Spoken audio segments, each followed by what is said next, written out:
We want justice. We want justice. Justice, justice. আমার ভাই কবরে খুনি কেন বাহিরে? খুনি কেন বাহিরে?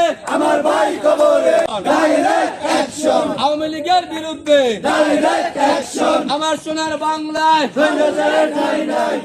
স্বৈরাচারের ঠিকানা এই বাংলায় হবে না। এই বাংলায় হবে না। স্বৈরাচারের ঠিকানা। জালো রে জালো, আগুন জ্বালো, আগুন জালো, জ্বালো রে জ্বালো।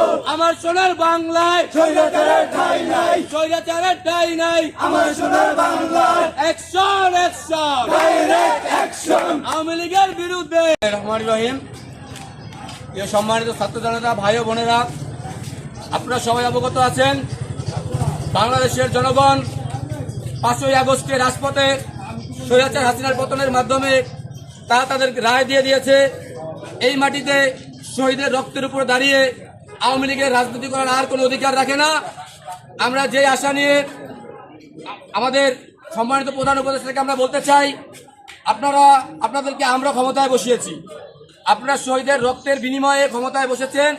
তো সম্প্রতি আমরা বিভিন্ন জায়গায় শুনতে পাচ্ছি যে আওয়ামী লীগের পুনর্বাসনের চেষ্টা, 5ই আগস্টে ছাত্র জনতা যেরকম মাঠে নামতে পেরেছে, তারা কিন্তু আবারও স্বৈরাচারকে রুখে দিতে আবারও রাজপথে নামতে পিছপা হবে না। এই জন্য আমরা আপনাদেরকে বলতে চাই, অনতিবিলম্বে আওয়ামী লীগকে নিষিদ্ধ করে এবং অতি দ্রুত তাদের বিচার কার্য সম্পাদন করতে হবে, না হলে রাজপথে ছাত্র জনতার ফয়সালা করবে ইনশাআল্লাহ। গণহত্যা চালিয়ে এদেশ থেকে চলে গেছি।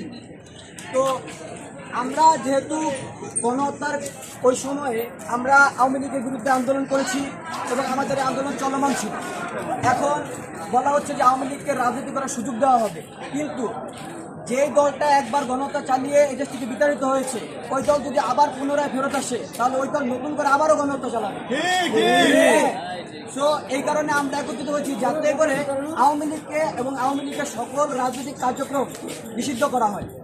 এবং আমরা এই দাবি জোরভাবে জানাচ্ছি, প্রত্যেকটা ইউনিয়ন থেকে আমরা দাবি জানাবো যেন আওয়ামী লীগের যে রাজনীতি, এটাকে যেন নিষিদ্ধ করা হয়।